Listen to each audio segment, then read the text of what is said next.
The heroes of Adventure is Nigh are courageous, mighty, and cuddly? Well, now they can be. Mortimer, Dabarella, Grinderbin, and Sigmar Iceblood are available in plushie form, each with their own adventuring accessory. Display them, hug them, or have them perform in your very own Adventure is Nigh fan fiction.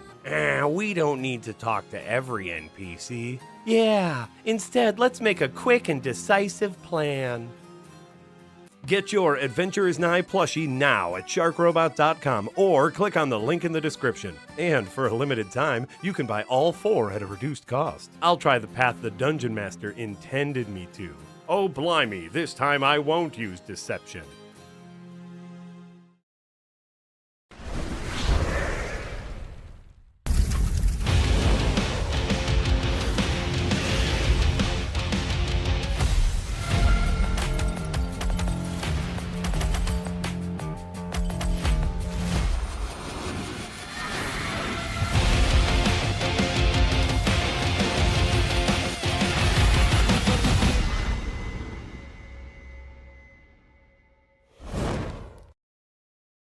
Well, hello, Eric, everyone, and welcome. Really? Right off the bat? Welcome to Firelink Podcast, episode number 67 for Thursday, May 15th, 2025. Marty Sleever here, joined by Casey Wosu, producer Eric, and our special guest today, speaking for the first time of the episode, Jess Hoops. Welcome, Jess. Hello. Honestly, you know what? I take it back. It could have been so much worse than a skull. So it was great. It was a nice little skull. Welcome, everyone. Welcome to the podcast. Nick is off on a work trip in jolly old Poland. That's what some folks call it. I don't know if you guys ever heard that, but a lot of people are calling it. No, I trust your Polish nomenclature. Yeah. Yeah, they just call it Poland. And so Jess was kind enough to step in this evening to join us to chat about some of her favorite topics, including the delay of Marvel 1943 Rise of Hydra, the impending release of Persona 5 The Phantom X, the mobile gacha game that's going to financially ruin me, but also our main topic today, which bouncing off Edge magazine gave Edge, which is a renowned British video game magazine. It's been around for decades. They gave Claire Obscure a 10 out of 10, which is only the 27th game in their 3-4 decade long history to get a 10 out of 10. So we just wanted to have a larger conversation because people are always like, they get mad when they see 10s or they say that's not a 10, this is a 10. And we just kind of want to talk about what does it mean if someone gets a 10. First off, are numbers dumb? Second off, what does it mean if a game gets a 10? And then third off, like, in our opinion, like, what is the kind of game that deserves a 10 or so? Jess got so mad when I was talking about 10s. She's like, I got done. extremely mad. Yeah, I had to go. Yeah, it happens. I apologize. I thought we were done with this, but you know what? The podcast, no, we just started. It's like 90 minutes. When I said a tight 90, I meant a tight 90 minutes, not a tight 90 seconds. Oh my God. Well, you should have clarified, Marty. I should have clarified. I should have. How was I expected to know? Absolutely should have clarified. It's not like I've ever watched any of our content before. So for all I know. You know what? I'm also guilty. I've never watched that ad. I've never watched that ad with sound. I'm sure it's very funny because Jack is wonderful. Yeah, I'm sure this is a great channel we have here. Yeah, I wouldn't know. No. And thank you so much. So great to see so many familiar faces in YouTube, members of the Green Gang, folks already super chatting, members at that $5 tier on Patreon. Remember, if you're at that $5 tier or above, not only do you get ad-free videos, not only do you get a monthly exclusive video from a member of the team, but you also get to chime in. And we got some great comments on these main topics, which we're going to save for the main topic. For when we get to the main topic. I felt like I was purred happily there from Parks and Rec, like explaining a news thing very literally, and I don't know what happened there. Sometimes I break. Yeah, sometimes we purred, but sometimes we purred. We just got out of watching a movie for 2 hours with the Phoenix tier members. Yeah, so we might be a little like, what's that term? Like wired? Loopy? A little wired. Yeah, it was a kung fu movie. Oh, no. It was a movie about kung fu hustling, and so there was a lot of violence. I'm feeling violent. Kung Fu I don't know if is Jess making a face or is she stuck? Oh no, she does that though. Like she does both of them. She does both of them. Incredible. Just cover her in the skull. It's fine. Jess is the world's #1 Marvel 1943 fan, so she was heartbroken to hear that Marvel 1943 Rise of Hydra. This is a game by Skydance and Amy Hennig leading this game, which got a little snippet of footage like a year and a half ago at GDC. Yeah. That was fucking sick looking. And that's all anyone has seen of it, right? That's all anyone has seen from it. GDC thing. It was enough for the brave Genki boys to draft it in this year's draft. Sadly, the Genki boys have failed once again. Like Grand Theft Auto and like the impending lawsuit from Nintendo, the Genki boys taking another L as the game has been delayed to next year. And I was just Casey, with obviously with Grand Theft Auto moving to next year, we thought like, oh, the floodgates are open now, anyone can release games this year. Do you see more games getting delayed? Like, do you think this is a one-off, or do you think a lot of the games we quote unquote hope are coming this year are going to get pushed to next year? That's the thing, right? Like a lot of folks haven't really told us what's coming this year. Like we know Ghost of Yotei is a big one, but that's kind of the only big one, if I'm not mistaken, from Sony. Like and like just other big name things have not gotten dates because we thought they were all waiting for GTA. So I was expecting to hear a bunch of things start dropping dates, like, oh, now we're going to release and blah blah blah. So a delay for something like Rise of Hydra wasn't really expected, and it worries me because Amy Hennig in particular has had a lot of trouble with just getting something out, if I'm not mistaken. Like the last game she worked on and was released was like what, Uncharted 2, and like she's well regarded, she's a well-known name, and every time her name is attached to something, it just gets kicked down the road. So I don't know. Was famously attached to that Star Wars game that 1313, right? That was canceled. So I don't know. So I imagine after Summer Game Fest, I think we'll get a lot of dates. I don't know what that was. Chiseling a date? This looked like I was like J. Jonah Jameson demanding pictures of Spider-Man, but I was like, no, chisel like dates will be chiseled. That's probably a good call too. Yeah. Like Jess, you cover a lot of indie games. I feel like your fingers are always on the pulse of cool, especially narrative based indie games. Obviously, something you're basing Storycraft off of. Yes. Indies tend to not plant their flags in the sand too early. Do you like it when a game kind of surprises you by coming out saying like, oh, this thing I've been looking forward to is coming out in a month and I didn't know that until now? Or do you like knowing like 6 months, a year in advance that on May 26th, 2026, I'm going to be able to play Grand Theft Auto? Grand Theft Auto specifically. That's a game that has a date a year out. Yeah. You're right that not a lot of them, I feel like especially lately, don't announce release dates until like even like as soon as a week prior to the planned release. It's like just comes out of nowhere sometimes, which is fun because then it's like, oh great, I've got this new thing to play that I didn't realize I was going to have. It does make planning content a little difficult, but you know what? Most people don't have to do that. Most people don't have our dumb jobs, so they just get to play the games. It's like, oh look, that's nice. Yeah. Yeah, and there is always the I think with indies they realize the shots you have at getting publicity and eyes on your game are limited. So Yes. to announce a date and then have to delay it can be a bad thing unless you are Silksong, right? Like Right. Silksong can give a nebulous year several times in a row and be fine, but 99% of indie games kind of have to be sure that when they're shooting their shot that they're going to be able to make it then. There's always one. Is Silksong the GTA of the indie world? It might be. Yeah, in terms of it's the thing that not only is, I think, incredibly highly anticipated, but even people who aren't interested in it are interested for what's going to happen when it does finally come out. I think even people who don't care about Hollow Knight, which you're weird if you don't care about Hollow Knight because that's a delightful game. I think they want to know, will this thing live up to the hype? Like, will this deliver on the promise that people have been hoping for the past 5, 7, almost 10 years since the first one. Yeah, the only thing I can think of that comes close, even though there's not nearly as much discourse on it, is a Haunted Chocolatier. If that ever comes out, that's going to be big. Yeah. The Eric Barone's follow up to Stardew Valley, which I mean that's kind of rarefied atmosphere, right? Like those are the indie games. And I guess then you have someone like Toby Fox who's kind of releasing Deltarune piecemeal.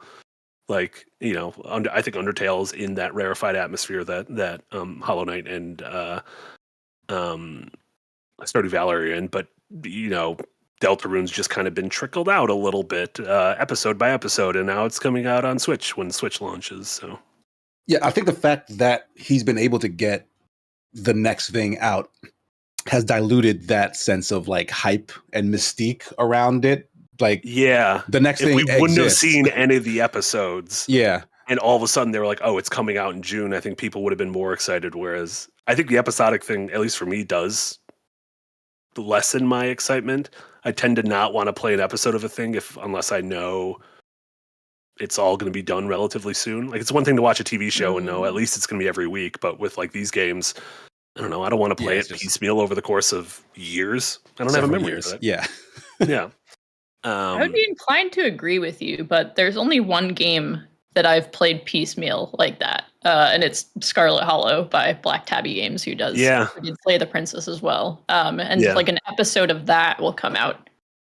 I don't know. It feels like roughly every year or so has been their schedule, but the thing with that is like it's short enough that I can replay the whole thing every time a new episode comes out. And I also don't mind doing that because of its nature as like a sort of choose your own adventure narrative driven game. So I can be like, all right, I'm going to do a new playthrough with new choices and see how it turns out. And then go into the next kind of like that back in the day to where they'd be released piecemeal like that. But you'd be like, well, I can redo and see if Lee and Clementine don't get bit by zombies this week. Spoilers, Lee always dies, and it sucks, and it was very sad. I was very sad when that man died. It's a shame. Yeah, R.I.P. Lee. Is Scarlet Hollow, was that a one-time purchase, or are you literally buying them with everything? It was a one-time purchase. Yeah. Okay.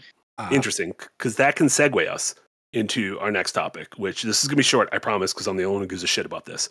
But Persona 5, the Phantom X, the mobile gacha game based on Persona 5, but with a full story and with a full cast of new Phantom Thieves.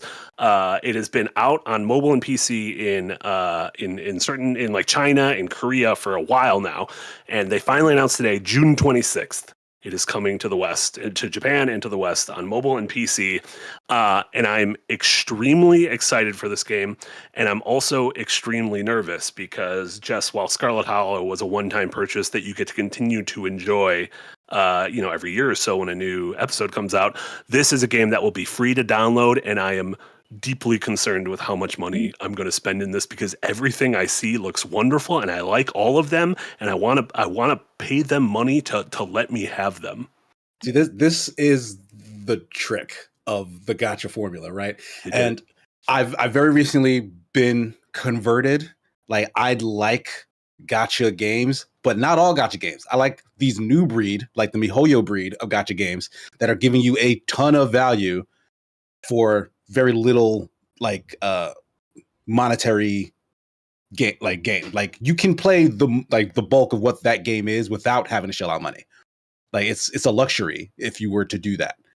But I don't think that's most gacha games. So I don't know what this Persona branded thing is leaning towards. So I'm worried for you, Marty, if it is the latter, because you do have a tendency to just spend people okay, there's a couple things. First off, on the plus side, people who have played the apparently there's like a super rough fan translation of the Korean version that you could download through like scary web clients, which I thought about doing one night and then realized I don't know how to do any of this.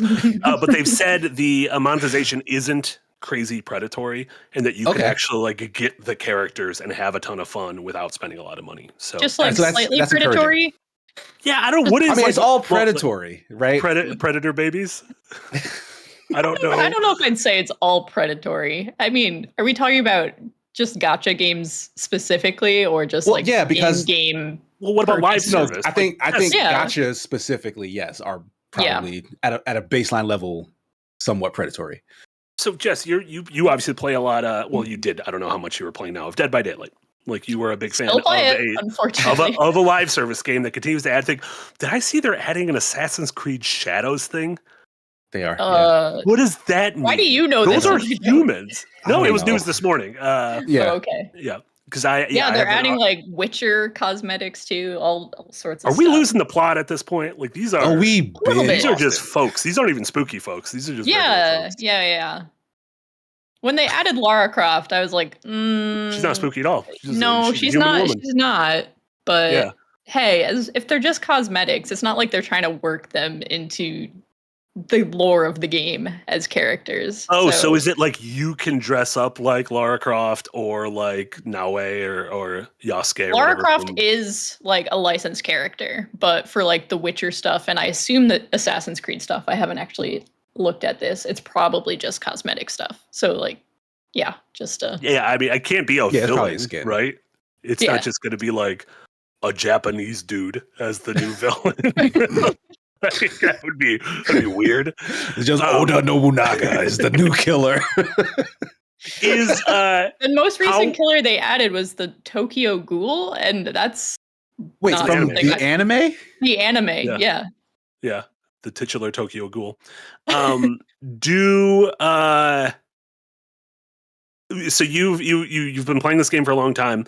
How much money have you spent, if you are? I don't want to admit that, and I also don't know for sure. More than I should, for sure. Okay. But I also feel like, I've crossed the 2,000 hour mark in this game recently. Absolutely. So it's something I'm investing my time into. Yeah. I might as well enjoy it by having my characters look cool. I feel the same way. Like if I've been enjoying a game for a while, if I did that when I was playing Pokemon Go for a couple of years, like I would pay into some of that stuff because I'm like, I'm getting, there's no in-game timer, but I'm assuming hundreds, if not thousands of hours of enjoyment of this thing. So I don't mind that. The same way, like I'm wrapping up Claire Obscure, which I just played on Game Pass. I think there's cosmetic DLC. I might just buy that as a good job, guys. Thanks for making such a fun thing that I had. I really enjoyed this game, and now I'll buy a neat outfit for Mael or whatever.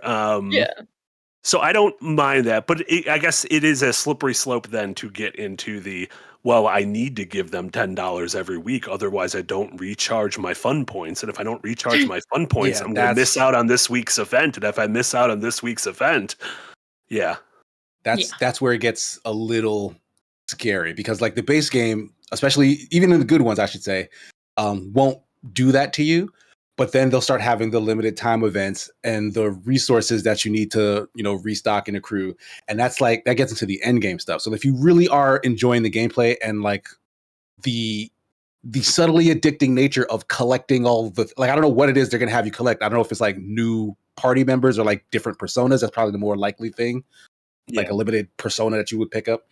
Like however way they sell that to you and make that the new hot thing, like you will feel compelled to get it, but you can't just pay for it is the problem. Like you have to pay for chances to pull it out of like a random loot box. And that's how you get Yeah. Because you're like, oh, I'll just pay for 10 pulls. You do 10 pulls, you don't get the thing you want. Maybe you pay for another 10 pulls. And it's like, yeah, oh, yes, that. Have Like, you that's ever, where it gets Jess, scary. have you ever gotten into a pull game like that? Like paying money for a chance of something you want?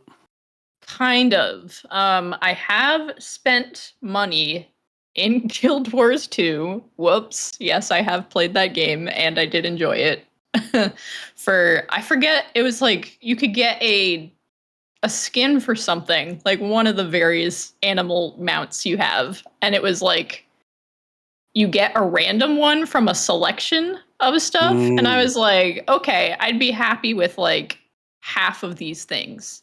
There's a good chance, and you pay like way less to get the random one than you would for the specific one you want. So I was just like, okay, like I've got a 50-50 shot. I'll buy Did a you get few the one you pulls. wanted? No, I got all the ones that I didn't want. So then I was like, well, fuck. I gotta spend more. Like at this point, I've already spent the money and not gotten what I wanted. Like I have to. I just have to do it. Oh no! You spend more. Honestly, yeah. 99% of gamblers quit right before they're gonna win. So that's the thing with gambling: is if don't quit because you're gonna win the next time. The trick Yeah. is to keep going into But poverty. the thing is, there were a finite number of them, so eventually I did have to get it. But I've never done anything like that before or since. I'm not usually drawn to gambling. Wait till the Dead by Daylight gotcha game. Oh God, It's coming. that will be where I draw the line, I think. I'm worried because this is coming out June 26th, and I believe 10 days before that is when the Magic the Gathering Final Fantasy card set comes out. I do not play Magic the Gathering. I have no desire to play Magic the Gathering. I'm not crazy about Magic or Gathering, either of them. I bought there was a box of booster packs on Amazon. So individual packs of cards, a box of them. I believe it's 30 packs. And it was $200, but it was on sale for $160. And I bought it. I bought $160 worth of these fucking cards. And I don't Marty, Why did you do this? I don't think you should play this Persona game. I'm excited to unwrap them and see what sort of friends I have, because there's so many friends in this game. This card game has 16 games, 35 years worth of friends. So it's just Final Fantasy characters from all Final Fantasy entries. All of them. I mentioned like a million of them in that video you edited. Oh my, yeah, I recognize the things on screen right now because of the video I edited. 2 of them are in Marty. Smash. 2 of those fools are in Smash. I'm excited to unbox my friends. I think it's going to be fun. I'm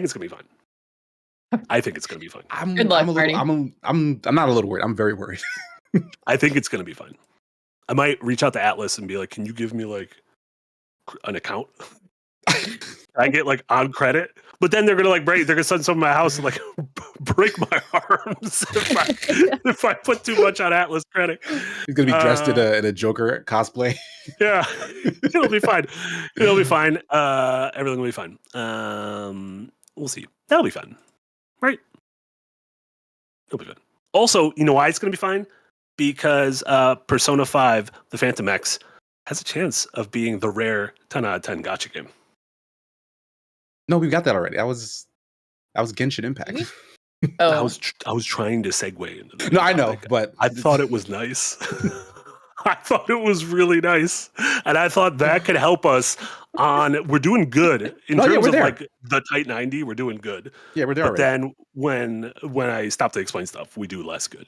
But we're on the main topic now. We're on the 10 out of 10s, and I think this is going to be a good one. So as I mentioned at the top, Claire Obscure Expedition 33, which I know Casey and I have been thoroughly enjoying. Jess, have you put any time into it? Do you have any desire to play Claire Obscure? This is not a Claire Obscure topic, so don't worry. Yeah. But how do you feel about the French in general? Yeah, how do you feel about the French? That's actually a good question.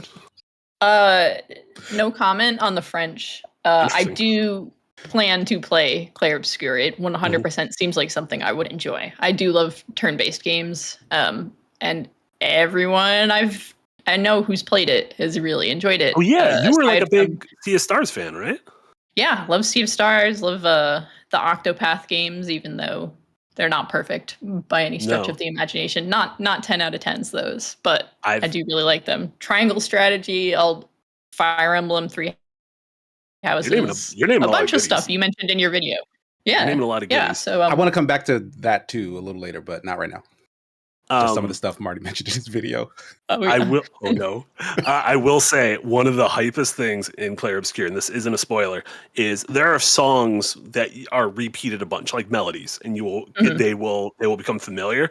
And every once in a while, during a pivotal moment or a boss battle, those melodies get lyrics. And let me tell you, when lyrics pop in, that's so good when they do that. They don't use them often, but when they do, you're like, holy shit, I didn't know this song had words. And it does, and it's great. Shout out to words. So Edge Magazine, as we mentioned at the top, gave Clair Obscur a 10 out of 10 in their review. This is the 27th game in their history of giving a 10 out of 10. I have this list. There was no like easy list on Edge, but someone on IGN playlists made this list of all the 10 out of 10s they've given chronologically, not including Clair Obscur. So over the past 5 years, the only ones that have gotten it were Astrobot, Baldur's Gate 3, Legend of Zelda Tears of the Kingdom, Immortality, and Elden Ring. And then you scroll down to the bottom and you see, they gave it to games like Mario 64 and, Halo and Half-Life 2. This list is of IGN's 10s, or someone on IGN made a list of Edge's 10s? Correct. IGN has this playlisting to where anyone can go in and make a playlist, like a Spotify playlist. Right. But this is someone just made a playlist of every Edge 10 out of 10. Edge 10s. Okay. Gotcha. Yes. And so I just wanted to take that and sort of from there, just less about is Clair Obscur a 10 out of 10 and more like that feels like a thing anytime an outlet of some renown, whether it's an IGN or an Edge or anyone who still abides by the renown or notoriety. Notoriety. That's probably a better word, honestly. Yeah.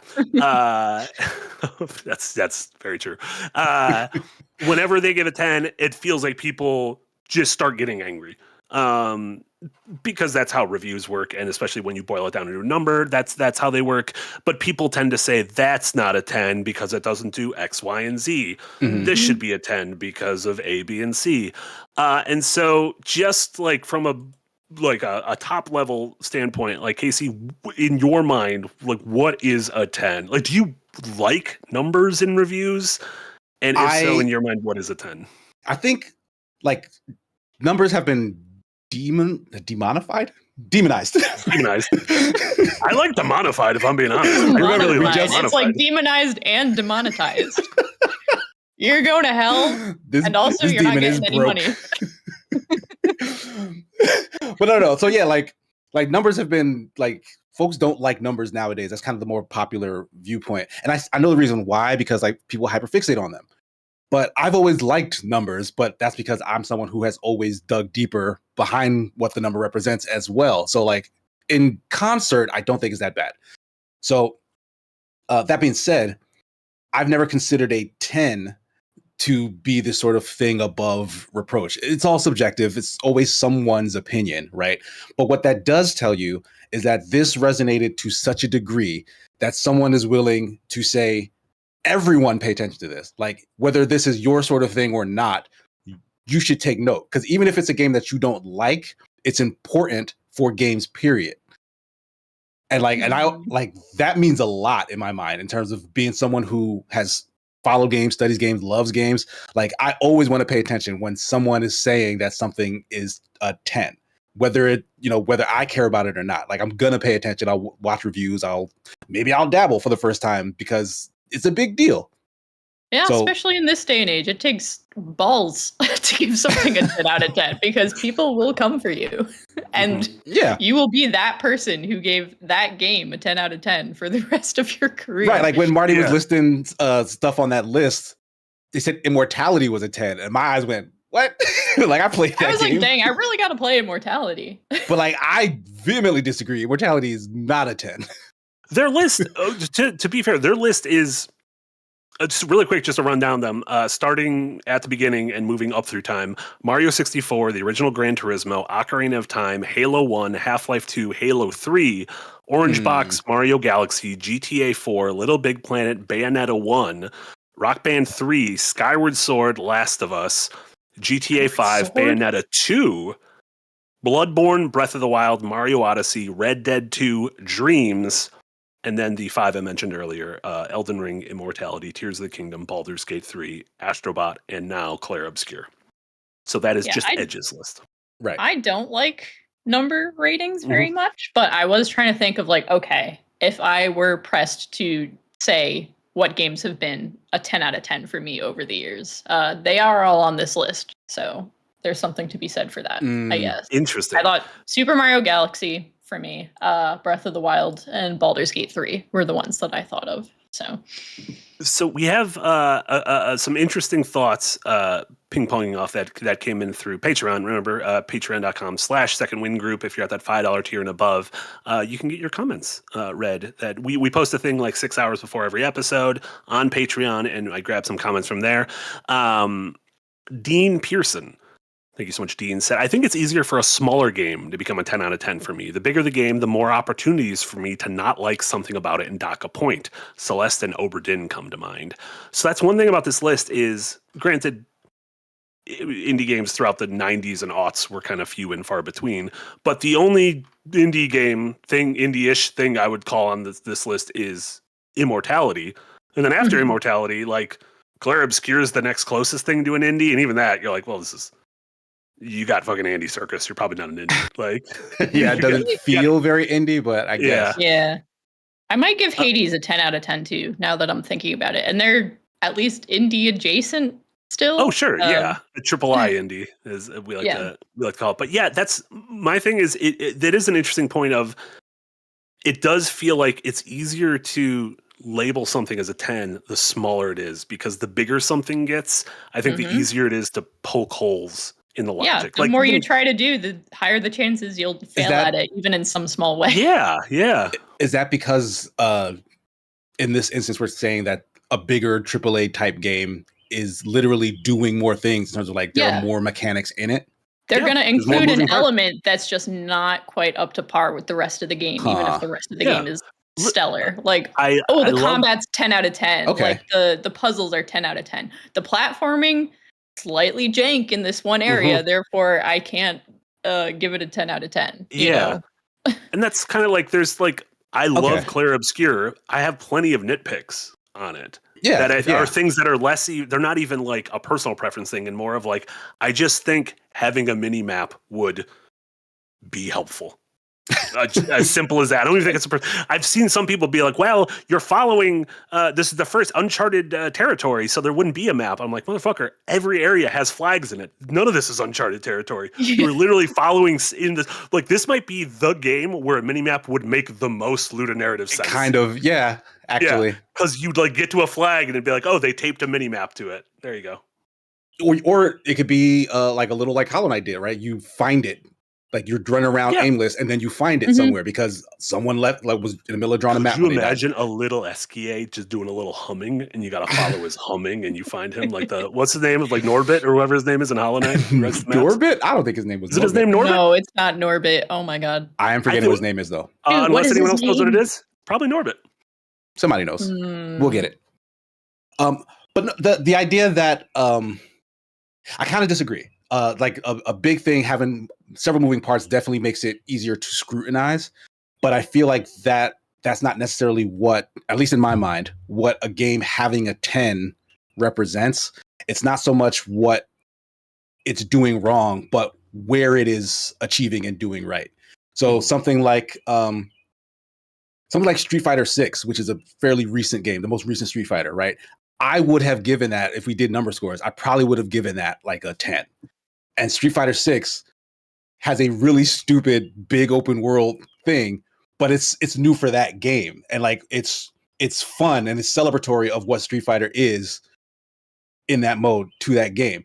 And it's not the best version of that. So it's not a great representation of that. And just because that's not that good, would I take away from the fact that it is by far like the best representation of new characters, a new movesets, and like has all these elements that bring new players into this very classically, honed skill set of Street Fighter. Like I love that game so much.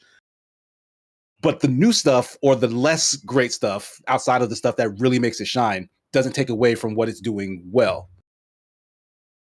And I think there are like, and I guess it depends, what's the core of that experience. and how well is it achieving that to the point where it needs to be paid attention to by anyone who has even the slightest bit of interest. Like that's where that recommend, because it's really about recommendation. Like everyone should try this. Like that's what a 10 feels like to me. Like whether you might not like it, I but feel like you it should try it. shouldn't though. Like to me, saying something's a 10 out of 10 means, in your professional opinion, it succeeds in every aspect that it sets out to create. Like there have been some incredible games that, like even some of my favorite games, 10 out of 10, no, not even close. But there's a few things for that. I always hate when people use the word perfect, because literally no art is perfect. Yes. There would always be commenters at IGN. They would be like, "Oh, 10 out of 10, so the game's perfect." I'm like, "No, literally nothing's perfect." Like we had a rubric, and 10 was the word masterpiece. A 9 was amazing, an 8 was great, a 7 was good, that kind of thing. And so, is this thing a masterpiece? I've been tricked by the thing you're talking about, Casey, of where a 10 got me to buy something, even though in my better judgment, I was like, this isn't for me. And that was Gran Turismo 1, 2, and 3, which got 10s across the board. And I fucking hate cars. I don't care about cars. I don't care about driving cars. I like Mario Karts. Mario Karts are the things I like the most about cars. And I bought each one because I'm like, well, it got 10s. It's got to be important. And every time I would play it, I'd get 20 minutes into it. And I was like, I don't need to tweak my engine. Like, this isn't anything I'm interested in. But for people who do want to do that, that is like a masterpiece of expression for the kinds of people who do want those incredibly realistic driving experiences. Yeah. And I think it's not fair to label it as not that just because it doesn't appeal to everyone, or because it doesn't hit every mark it's trying to do perfectly. Because like you said, not everything's perfect. No. But I do understand like the sense that like a smaller thing, since it's more focused, has a greater chance of just doing that one thing really, really good and just earning a 10. But so in that sense, maybe it's harder. Like you're saying, like maybe it is just harder for a bigger thing to get a 10. But yeah. Robert Scholes brought up a good point in the Patreon. Said, can a game be a 10 out of 10 if it's not fully original or innovative, i.e. a direct sequel or a franchise entry? How do you feel about that, Jess? So. Like, do you put a lot of stock into originality, or do you think iteration can also sort of lead to that? So I'll preface this by saying, as I kind of already alluded to, I'm not really a fan of like number scoring or star scoring in general. I've had to do that a grand total of 1 time in my career, and I felt terrible about it. What was it? Do you remember? It was Gungrave Gore. I mean, you are the world's #1 Gungrave Gore fan. Right, yeah. I do feel like you like guns, graves, and gore, though. I like 2 of those things. Not a fan of guns. The guns. Ooh, no, that game's got a lot of guns. That game's mostly gunning. It sure does. And I remember, like, I put a ridiculous amount of thought into this 2.5 out of 5-star rating that I gave this game, because I was like, okay. To me, like, a score of any kind of implies a certain objectivity. It implies a universality, at least within like the outlet. Like I feel like somebody saying, "Oh, this game is 5 stars," should kind of like line up with other reviewers from the same place, like their criteria, even though like that's not really possible to do. So I was like reading through so many reviews that people had done previously, being like, okay, how do I score this based on like how people weigh the importance of other aspects of the game? It sucks. That's something you had to think about, like as opposed to just being like, this is how I feel about it, like because people will nitpick. What I did, I was like, I hated this, but also I'm probably the worst person to review this game. Yeah. So like, I don't want to. I also don't like the authority it implies. Like, I'd rather just express what I liked about it, what I didn't, what I think worked, what I think didn't, and why. And like, that is not easy to quantify into a number score. That's the problem, is because if it's just words, it feels like it is much easier to just be like, here's what I think of this thing. Nothing is written in stone, because that's not how art criticism works. But if you put, especially if it's a larger outlet, puts a number on it, it feels like that is something that is somehow official. even though none of this shit is official. Like, I'm sure any game that's on this edge list, someone can make a case for fucking hating. Casey's talking shit about immortality. Sick dude over there. Yeah. No, it's true. Have we been conditioned to take the numerical thing and think of it as objective? Because I might just be an outlier in that, because I get where that logic comes from, but I've always associated the score of a game to be representative of the full idea. Like, that says, oh, someone didn't like this, so let me go see why. Or someone really liked this. Here's another let me problem. Go see why. A lot of people will just look at the score. Yeah, and that is a problem. That is a problem. Yeah. Yeah.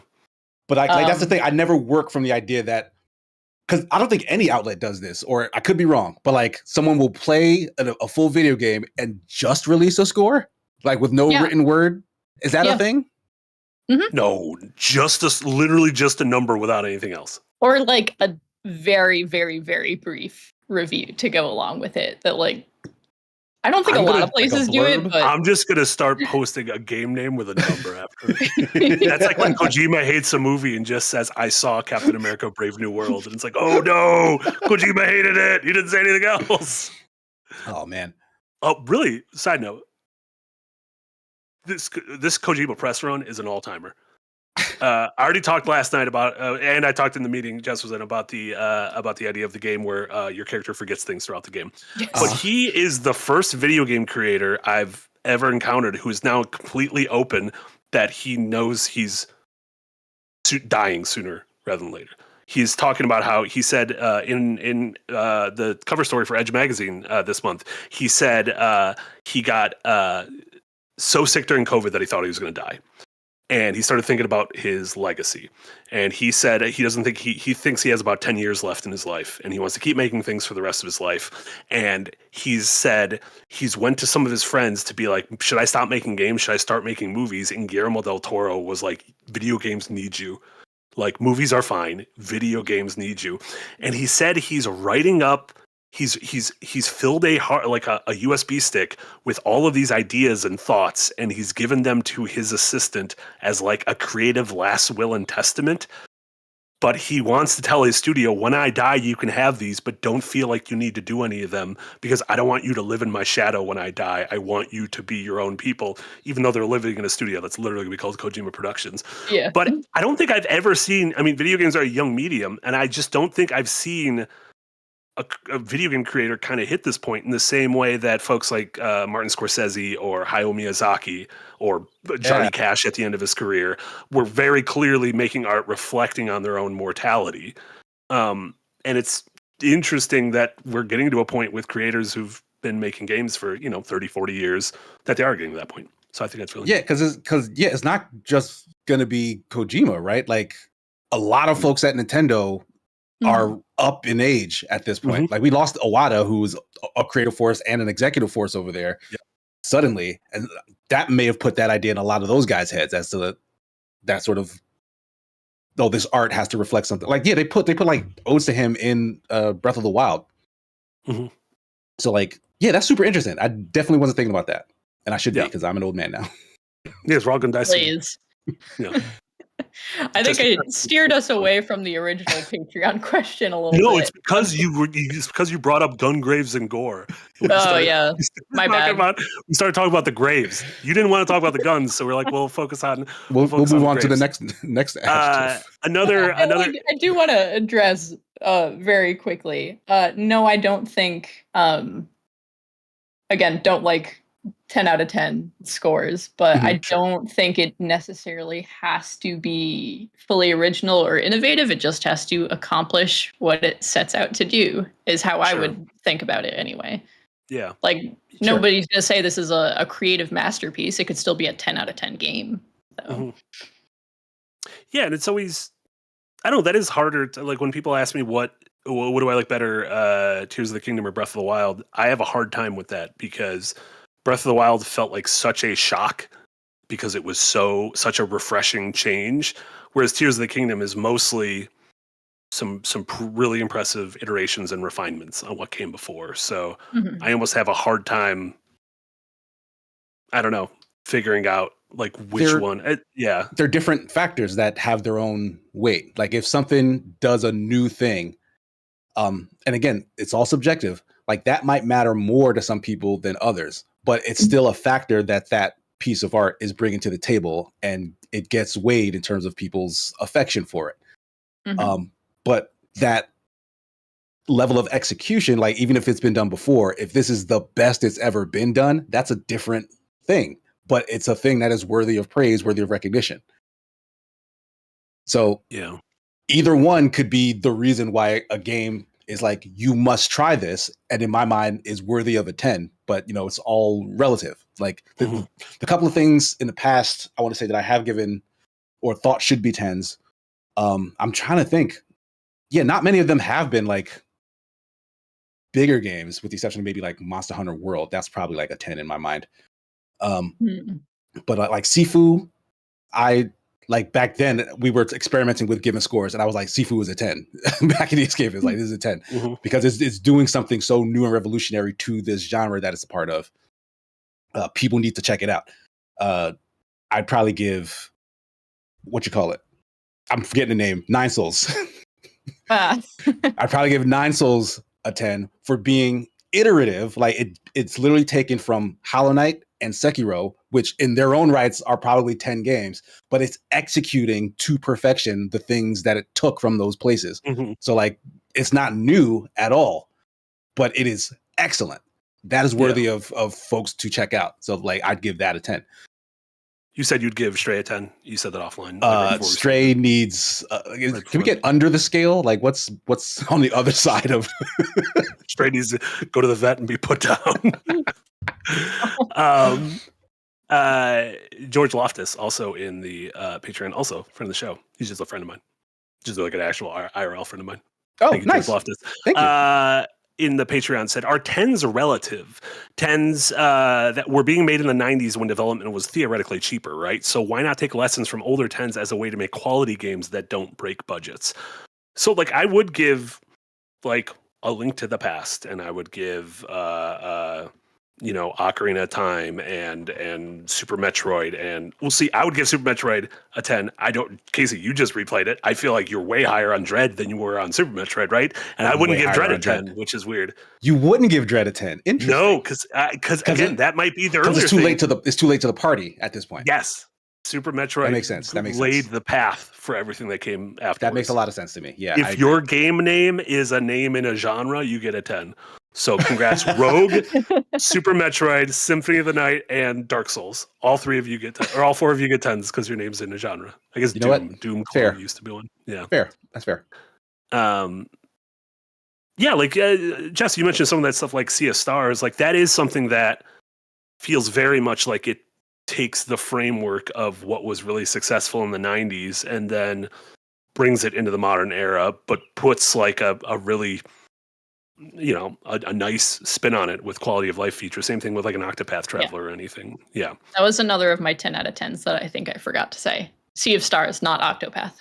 I don't want to get us there too quick, but when we start talking about what we've been playing, one of us has been playing a 10 out of 10. And I'm going to be honest, it's not me. It's not Casey. Yeah, I've heard. I don't want to spoil it. Jess might be playing a 10 out of 10. That might be one that Casey agrees with too. No, I'll reserve judgment for now because I've only played like half an hour of it so far. So we don't like it. We're gonna yell at you. It's gonna be annoying. Also, here's some motivation to like it. Nick quit. But he put in a script recently that like he said something positive about it in his blueprints video, and I only remember that because I edited that video. So I was but Nick quit. So he knows it's good. He just knows he's not worthy of it. Oh, too. And yeah, it's probably they're a couple of quitty right? boys. A couple of weak little quitty boys. I don't want to call them both weak little quitty boys. But you just did 3 times. I didn't want to do it though, but I did. You're obligated to. I get it. I'm obligated. I wanted to jump to another Patreon question. I have it under the random Patreon Q's section, but I feel like it also sort of feeds into here. Charles Reimer. Thank you so much, Charles. Said, how often do you feel that your personal top 5 games change up? Are you constantly shifting or updating your best of the best, or have you solidified your personal pantheon? For 15 years, my top 5 didn't budge, but I'm finally reevaluating my top 5 after falling maddeningly in love with Unicorn Overlord. P.S. Thank you, Casey, for recommending the game as strongly as you did, as I might have spent decades on my wish list otherwise. It's fantastic. My Yeah, top 5 changed dramatically over just the past few years, I think, because once again, Sea of Stars will probably crack my top 5. Baldur's Gate 3 also probably in there somewhere. So yeah.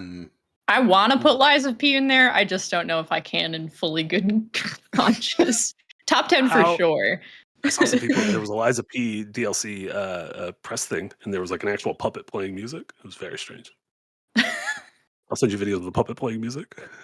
I haven't seen that yet. He's great. I assumed it was Pinocchio, right? Are there other puppets in that game? Is everyone a puppet? Oh, yeah. No. There are so many puppets. It's all puppets. So many puppets. Oops, all puppets. Oops, all puppets. Puppets in carcasses. Is that what they're called? Oh, like the little zombies. Zombie things. Oh, that's not good. And some people, there are humans. As long as there's people. Casey, how often does like a newish game sort of enter that upper echelon for you?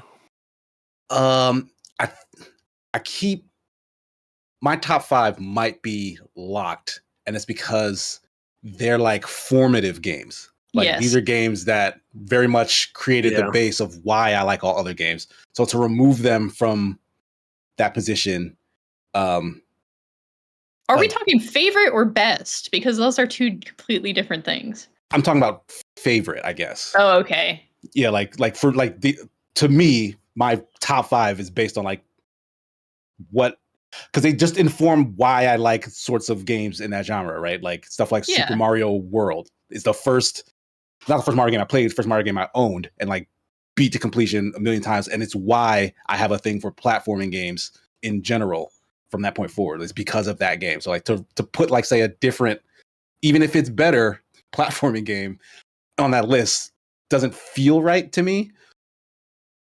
And same thing for stuff like Perfect Dark. Like it's why I mess with shooters to this degree, because I thought that game was brilliant in that field or whatever.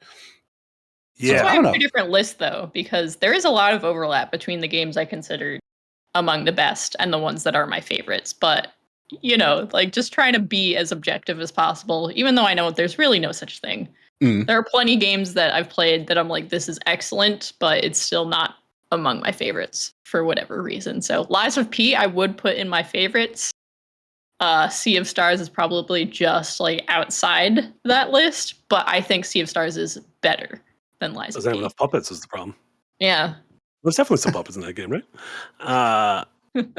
So you touched on it a bit in terms of games that you love personally, but wouldn't sort of say are one of the best. Simon Lane's Luscious Toesies over in the Patreon. Thank you so much, Simon Lane's Luscious Toesies. Said, I have very different gaming tastes compared to my friends. Many games I've played and loved, such as Deadly Premonition or Exoprimal, have clashed hard with their tastes. Have you guys ever had a game that you loved but most people around you disliked? P.S. I have the same with movies. For an example, Mandy, starring Nicolas Cage, is one of my favorite movies ever, and my friends hated it. Well, you need better friends, because Mandy fucking rules. From some of the stuff that Simon Lane's Luscious Toesies is mentioning, it sounds like they do have a very particular kind of taste. It sounds like they're into art that is a little sketch or like a little just off. Like it's doing a thing, but it's doing it in like a haphazard way, and like there's an appeal to it because of that. And that is not everyone's cup of tea. Like, because I don't understand the Deadly Premonition like love. I tried to play that game and was very very put off by it. Yeah, like I don't like anything that's going on here. Yeah. So I get it. And Exoprimal, that's the Capcom one, right? With the dinosaurs? That was like the wave, the horde mode. Right. 4 of you were I love that as a concept, but as a game, I think it runs its course pretty quick. Yeah. It was a great stream game, because by the end of the 2 hours, you're like, I think I'm done with this. Yeah, like you don't need to go back. Yeah. But I love it for what it is. And like sometimes that's enough to like just burrow deeply into someone's heart. Yeah. No, and there's there's plenty of like I love finding a weird indie game that just does that's like Jake, not even necessarily indie, but like Casey, you wrote about how much you loved Wanted Dead the other year, Yeah. and I felt the same way about Slitterhead. And then I get excited when the warm monkeys of our world pop up. that was a lie because you never actually liked that. When you tried it, you was like, I hate you. Oh no, I loved the trailer, and then I played it. And I was like, I think this is I'm not you even, fell in love with the idea of it. yeah.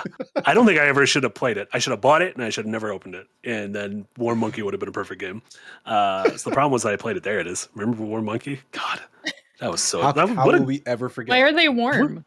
What a good couple did of you weeks. ever I find think out? they're in like a warm city. You do have to like get water every once in a while to Is there like a temperature meter? less a temperature meter and more your monkey just dies every so often. Oh Yeah. God. What if they're dying from heat stroke? Yeah, I think they're dying from heat stroke March 7th. God, that was only 2 months ago. They just died. They became roadkill. Monkey Yeah, but if you get roadkill. enough, but the whole thing is you keep drinking water because you keep making more monkeys, and then you got a hell of monkeys. You don't worry about one of them dying. It's like Pikmin. You're like, I got Jeez. enough Pikmin. I don't care. Oh my if one God. dies. Pikmin 2, 10 out of 10.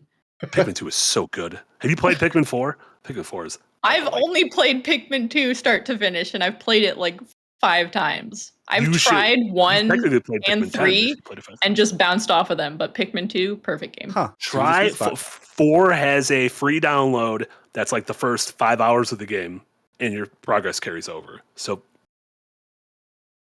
give that I a just little, might. give that a little whirl. Interesting. Give that a little whirl. Man, I love Pikmins. I don't know what the question was, but Pikmin's great. Do you want to go over some of these super chats before we head into what we've been Why playing? not? I had another good segue for a thing. Never mind. I'll come back to it. Andrew Frangs. Oh wait, Franges? sorry. I'm sorry. You did start reading the question, but I wanted to come back to your video in regards to The Simon Lane's Luscious Toesies. no. You just wanted to say that again. All roads lead back to Simon Lane's Luscious Toesies. But no, I just wanted to come back to like Marty listed a ton Oh, of yeah. JRPGs in his video. A concerning amount of JRPGs, if we're being honest. But all What of do them you weren't mean? JRPGs. What do you mean Unless- a Because he concerning had to edit about? them. Because I he had to edit them. it. Like I had to find. Well, Marty provided links to several of the footage, but I needed more footage than even that to squeeze in his video. But what is a JRPG? Because you listed things like Fire Emblem Three Houses and Last Defense Academy, which I started a little while ago. Those are tactics games. Do those still count as JRPGs? Because I've always considered myself as not a JRPG guy, but like I love Fire Emblem. Like because Uh-huh. legally, JRPG is a Japanese role playing game. Uh-huh. I use it more in the. It's like I could feel it in my gut. Clair Obscur is a JRPG. It is not Japanese. Yeah, I agree. It is decidedly French. Has It a is- sense of place, and that it has place a is s- France.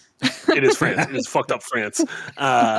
Whereas to me, a Last Defense or a Fire Emblem or even a Unicorn Overlord, in my mind, I do put those in the JRPG bucket, even though their combat system is very different. Their combat is turn-based, but it is grid-based. It's not Yeah, like it is absolutely Warcraft where you're turn-based. clicking on everything and you got to click faster than the other. But like people. the thing that I take issue with, I guess, is the progression, I guess, because like the thing that like more so than the turn-based combat, Clair Obscur, the thing that I'm like, yes, it's absolutely a JRPG, is the fact that like it has all these hallmarks of JRPG progression, where like you're talking to characters, you're doing side quests, you're navigating an overworld, you run into enemies in an open field to start your turn-based battles and whatnot like that, as opposed to like stuff like Fire Emblem or He mentioned Three Houses though, and you absolutely do a ton of that stuff in Three Houses. yeah, but like you also like pick your battles and then you do like management of not like a closed party, but of like an entire battalion. Like to me, that reads more as that is tactical. Like that is but I hate management. tactical games. I think that's but why I you- call it JRPG because I don't like You tactical can also games, have and I like tea that. with people. You can just have a little tea That's party. true. You can kiss your teacher. I don't think the Jake. Oh, no, you the are the social teacher. You can aspects. kiss your Yeah, you student. are Oh no. Yeah, you are the teacher, but It's you're like the college, same though, age as and your everyone's- students. yeah, it's so like college, though, okay, so it's cool. right? It's fine. Totally normal. It's fine. And also, then you fall asleep and are in stasis for a couple of years, so you're actually younger than most of them by the end. Definitely not a sticky wicket to stumble into at all. Talking about age for someone who's been asleep 1,000 years, definitely not a weird thing anime's ever explored. So we're No, totally fine. absolutely not. We're totally fine. No, it's fine. my definitions are bad. They're bad. They're not good. Because people in the chat are like, well, Dark Souls is an RPG, so that's a JRPG? Well, yeah, but that's not how I'm talking about it in this thing. Right? Like, Dark Souls might legal in a court of law, it is a JRPG. If we're talking about JRPGs, Dark Souls isn't one. Yeah, like don't confuse the shorthand JRPG for the literal Japanese role-playing game. Those are different things. Shorthand like how JRPG. The word literal doesn't mean literal anymore. I hate that with a passion, but that's another story. Yeah, like JRPG just means this kind of game, and by this kind of game, we mean games very similar to the Final Fantasy formula. Sure. Yeah. I don't know. There's no way to know. Yeah, I think and it's all a mistake. We should just do grunts and hand signals. I think that would actually fix a lot of things. Andrew Frangias.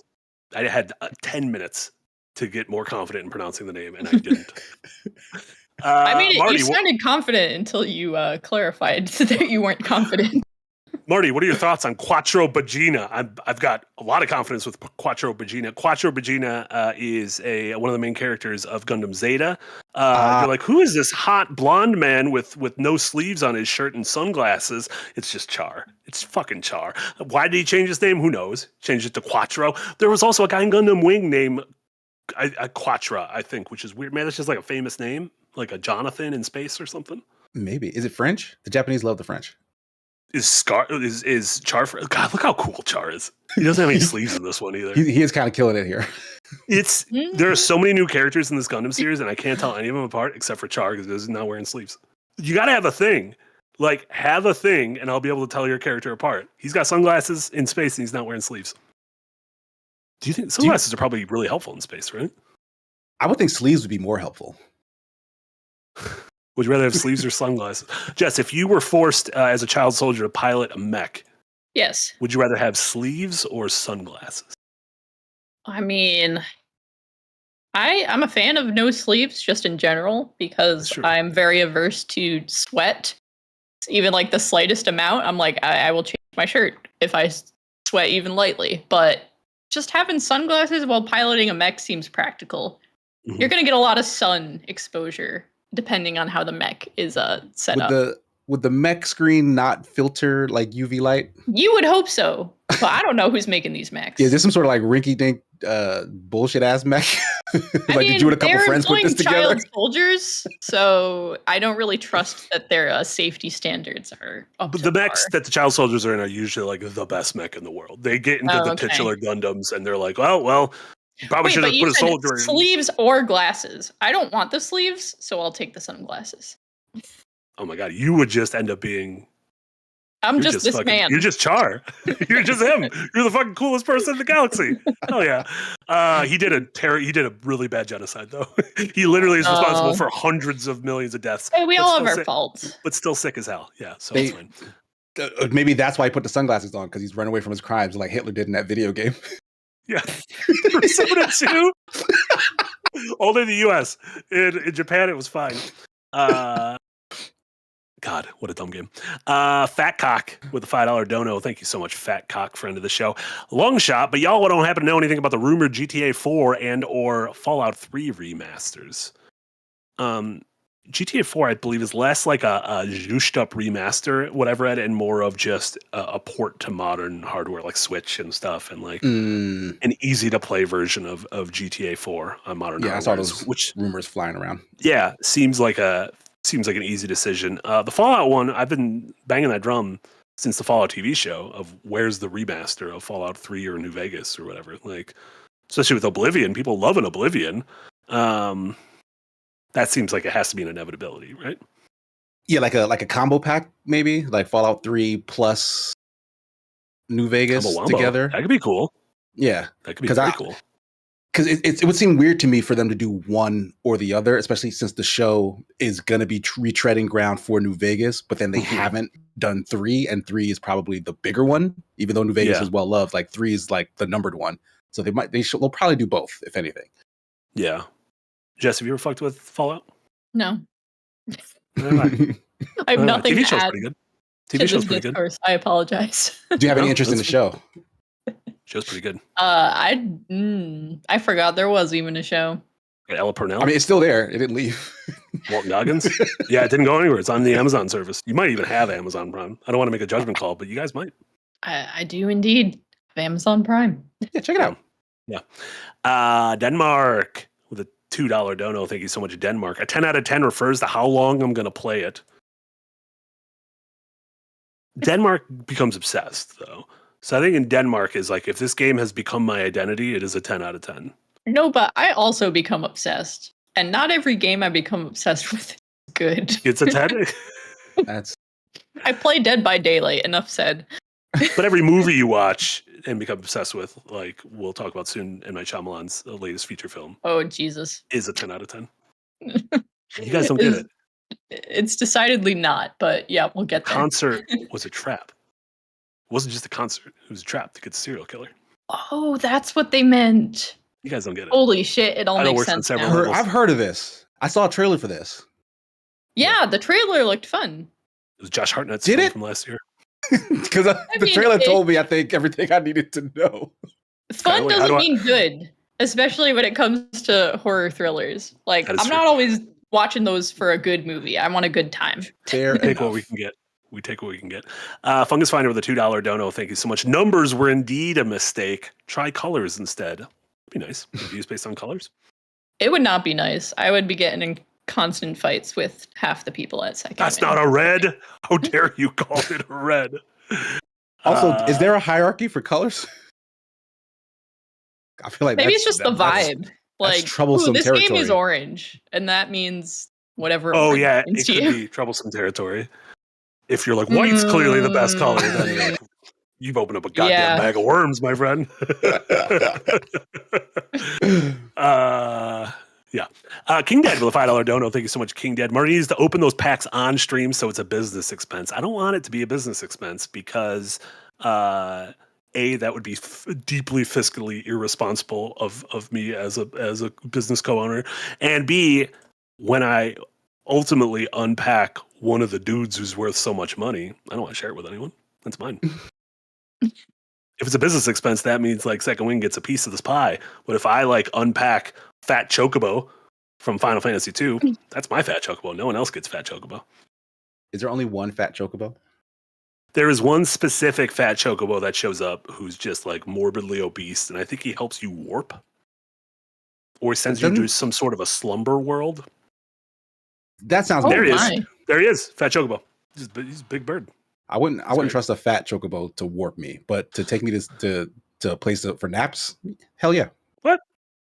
If I get into a fat Uber driver, I'm like, hell yeah, this guy's getting me where I need to go. What was that produce he was surrounded by? Like, what was that? Probably gashel greens.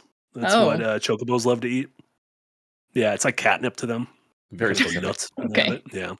Yeah. King Dad, thank you. Oh no, that was King Dad. Sorry, King Dad. No, thank you, King Dad. Fungus Fighter with a $2 dono. Marty, this pod is actually a card intervention. No, we can have that a month from now. You don't have to intervene before I do the thing. That's prevention, already- they call it. That's Yeah. just prevention. And you can't prevent it because I already bought it. So where were you guys last weekend? Well, now we're trying to Wrong intervene. type of vention. It's the wrong type of top 10 inventions. Invention's got to be number one, right? Convention? Oh, convention's a good one. I can't think of one. Sorry. I can't think of any. Yeah, I think we had to. I apologize. I let you I all thought know. we'd be able to spoof off that for a while longer. Denmark with a $5 dono. Thank you so much. Shout out to Garden Snake for getting me into the French JRPG. Best JRPG released in the last 15 years, maybe except Persona 5 Vanilla. That's bold praise. Fungus Fighter famously hates the Persona 3 Reload remake, but loves the original Persona 3. So Like everyone was head over heels for Metaphor Refantasio. people aren't talking about it anymore. Yeah, it's like they really just like yesterday's news as soon as the new hot shit comes around. Yeah. Sorry, not Fungus Finder, Denmark. My apologies. I used the wrong name. Apologies. I was looking at Denmark or Fungus Finder's name. The problem is Metaphor ReFantazio wasn't horny at all. I honestly think that is the part of the reason it's not still in the conversation, still in the zeitgeist, is because it wasn't horny and it didn't get people doing horny fan art and talking about how much they want to fuck the vampire from Baldur's Gate 3 and like that. Yeah. The horniness equals longevity. Is Claire Obscure horny? I don't think that game's. I mean, there's like a little bit of like flirtation, but like nothing that's like horny. I accidentally boned down. I didn't realize it. I did. Yeah, it kind of comes out of nowhere, and it's kind of like forgotten just as quickly. And it's not. It's like very like implied PG boning down. Right. Yeah. But like they literally don't even like hug. What? Yeah. Okay. What? Look No, at this man. I'll- Look at this French man. If that's not horny right there. I don't know what is. That's a. The window's so small. His bulge is crazy from this. Like, what is going on over there? It's the stripes. It It's really the stripes. It's an optical illusion. That was a choice. Someone made that decision. S2, thank you so much with a $2 dono. Marty is my 10 out of 10. Hachi Machi Versace. Oh my God. I've never heard that modifier. I like the modifier. Wow. Might start taking that. Shout out to Donatello Versace, RIP. Witticism, Machi. Was that me? That was Eric. But it was also me. Yeah. It was a combo of both of us. Witticism, thank you so much for the $5 dono. Happy Doomday to all who celebrate on 4 missions into the Dark Ages and loving it. Rip and tear Sekiro, everyone. I'm going to talk about it in a little bit because that's the only thing I've been playing this week. Let me tell you, I'm enjoying it. Hopefully the rest of my coworkers say the same when their respective videos come out. But we will see. No comment. But we will see. We will see. Let us live in happiness for 1 week longer. S6, thank you so much for the $10 Australian dono. I would argue that a 10 out of 10 shouldn't be the limit. I want the rare 11 out of 10 or even a 12 out of 10 for games that are so earth-shatteringly transformational that they cannot be bound with what is currently a 10 out of 10. Listen. No, I hate that. You don't like an 11 out of 10? No. I don't. Yeah, that it opens up a can of worms, and we need less cans of worms opened. Fewer worms in the can, please. Why don't we? So there's a Coco Ichiban, which is a chain of Japanese curry spots on the West Coast. They have spice levels. They have regular, which is the base. Then there's mild, which is more than regular, which is weird. And then there is 1 through 10. 10 is the hottest, and then there is a 15, and then there's a 20. And I kind of like that. That somehow doesn't bother me. Like the 15 to 20 doesn't bother me as much as mild being an escalation from regular. Yeah. Like by definition, mild, it should be relative to what your regular is. Right? If they're all spicy, I can see the logic. Regular is like no spice. Right. Yeah. Like regular is like, this is the thing without our hallmark spice. Yeah. This is it with the mild version of the spice, which isn't even on the 1 through 10 level. Right. So if that's what they're doing, that makes sense to me, I guess. I'm going to start reviewing games based on the Coco Ichiban. You should. Review scale. So what's your 20 out of 10? It's what is a 20 out of 10? A Short Hike. That game's delightful. Okay. That was a wild 20 out of 10. Congrats, Short statement. Hike. Congrats, Short Hike. But then what's a mild? What's your regular where the no sauce is even on it? Oh, what is a sauceless game? What's the game with the least amount of sauce? Honestly, no sauce Fortnite. Honestly, Fortnite. That's a really good answer. Zero sauce to be found. Fortnite. There's no sauce in there. That's a really good answer. Yeah. Fucking boiled white meat chicken games. But Naruto can dab. I don't give a shit. Gravekeeper with the $2 dono. Thank you so much. What happened to calling them turn-based RPGs? It's hard. There's just a lot of words. Like my thing is, I kept it mostly Japanese in the video that Casey and I did because there's just a whole bag of worms. If you go into like Baldur's Gate 3 is turn-based, and that's arguably the biggest game in the last 5 years. So I call things turn-based RPGs unless they're Japanese, then they get a little J at the beginning. Like the turn order is less important than like the style, right? Because yeah, turn-based tactics is a thing. Mm-hmm. And there are different versions of turn-based tactics, but a JRPG is referring to like that very specific back and like line formation back and forth. Mm-hmm. So like that's what the reference is. I Not believe so. according to Marty. Well, yeah, Marty. That's why I was questioning. We all have our own definitions. We all dig our own graves. There's also, and this is like maybe like a little spice, a little mild, I guess, on top of the regular JRPG formula. I played the fuck was it called? A Fairy Tale JRPG, not that long ago. Based on the anime. Yeah, it's based on the anime Fairy Tale. And it did that same thing where you lined up, but you were on a grid and your attacks would fill out the grid like a turn-based tactics game would. But you still had, so it basically kind of fused the two together. Oh, Eric found it immediately. Of course he did. But like, it was like turn-based. The fighting he's showing right now is not what the game actually plays like. I was gonna say this is not what I was expecting based on your there's like a different mode in it where like there's some running around, but the main thing is like this sort of grid-based, turn-based thing. So it's like a fusion. It was interesting. Like I found it more compelling than regular JRPGs, which I bounced off of, but it was still pretty bland. But that was before you played Clair Obscur. So maybe you've developed like a thirst, a hunger. I am curious if it has unlocked something in me. Like I'm taking an interest in trying to check out some other JRPGs that have, at the very least, more unique mechanics tied to the regular turn-based formula. Because I know for a fact I don't like just boilerplate turn-based JRPG fighting. Like I'm not a fan. But if someone's trying something interesting, maybe I can be convinced. Maybe Sea of Stars. I like Sea of Stars of what I played, so that was fine. There you go. Could be Sea of Stars. Snake in the Garden with a €2 dono. Thank you so much, Snake in the Garden. Persona 5X mobile for book club at me in the Discord. Hell yeah, and it's free. You just put it on your phone. Also, we'll wait to do that until I sign up, because I bet if I put my thing down, I get like a finder's fee for people who sign up through that. So we'll just wait for that. I don't have a problem. Don't let anyone tell you I had a problem. True Mando with a $2 dono. Thank you so much. Horniness equals longevity. True in games and marriage. Thank you, Mando. That was a little bit of Thank you. That was a little bit of love life lessons from True Mandalorian. And Inverse Skies with $3 Australian. Thank you so much. I did so much parkour for those pervy swimsuits. I like that you need to work for the pervy swimsuits.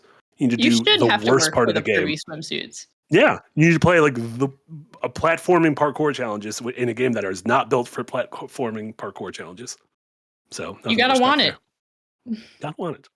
That's the secret with pervy swimsuits. I ignored those. Yeah, and you're worse off for it.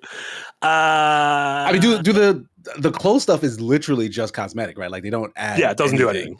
Yeah. But it's nice to like dress up your folks in like matching outfits. I did dress them all when I got the white suits. I did dress them all as like it's like a set group of all white Power Rangers. Just a bunch of Tommies. I don't know, because all white Power. Like their base costumes feel like, oh, this is just the uniform. But for some reason, that base costume in white feels like an escalation. Like they're in a super suit or something. I don't know why. Yeah. It just feels that way. I've been dressing everyone in like the casual outfits, so it's like just wearing like trousers and a shirt, or like a dress and like a blouse. Like, I'm like, yeah, you were saving the world, but I was just dressed relatively casually. Like, you're just going to dinner on a Thursday night. It's nice. Okay, let's talk about what we've been playing and watching. Jess, sure, as our guest, you been playing or watching anything you want to talk about? Yeah, as you briefly mentioned before, the last thing I watched was the movie Trap, which is M. Night Shyamalan's latest film. I think it's the latest, right? Yeah, it was. Yeah, he's got another one coming soon, but that was his last one. And yeah, usually M. Night Shyamalan is the kind of director where even if I don't think the movies he makes are necessarily good, I almost always enjoy them and find them interesting. And that was not the case with this, unfortunately. Did it lose Yeah. you at a certain moment? Because the movie is very much the trailers showed it's like, oh, a guy takes his daughter to a pop stars concert, like a Taylor Swift, Beyonce-esque pop star. He seems like a good dad, but then he notices a bunch of cops, and the whole thing is the cops, like his buddy's like, this is actually a sting operation to find this notorious serial killer. And then you find out he is the titular serial killer. Not titular at all. He is indeed. He was No. just a serial killer. The trap killer. The trap killer. Yeah, he's that guy. So the main criticism I've seen of this movie is that, like, because M. Night Shyamalan's daughter is the titular, not titular pop star. Mm-hmm. And so, like, a lot of people are like, oh, this just reads as kind of like a promo of her, and it's just like kind of like just an actual concert for a while. I did not dislike that. There was something like kind of interesting about it feeling almost just like you're watching a concert and things are happening. It's when she's introduced as like a main player in the story that things started to go a little bit south for me.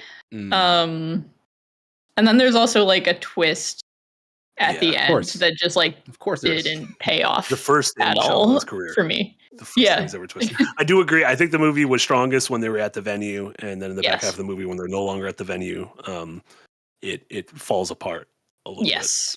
Yeah. A little bit so to me. Is his daughter an actual aspiring like pop star? Not just aspiring. Apparently, she has a career. Good singer. Prior to this, she's already been. I believe so, and she made like on a full album for this movie specifically. Probably mostly because there's a lot of time spent just like at this concert that is her concert. And again, I didn't hate that part of the movie. For me, that was probably the most compelling part, was when they were just in the venue. Yeah, I kind of like that idea, right? Like, okay, she probably got into the industry because her dad has connections, sure, whatever. But she's doing it because that's what she does. Mm-hmm. Your dad is making a movie about a pop star. Yeah, I'm gonna cast my pop star daughter. Why the heck not? Yeah, She's like, got that a just good makes voice. sense. Like, I didn't hate that at all. It's just her acting left something to be desired, but it almost she I feel like to an extent can't be blamed for the scenarios that that her character was put in are just dumb. Like, she did not need to become like part of the story in that way. I don't think. What are your thoughts on Josh Hartnett? I think he's one of the most handsome human beings ever, and he's so tall. Really? I think he might be like 8 feet tall. Is it the tallness? I think part of it's the tallness. I don't know. 10 Things I Hate About You. It did that did a lot for not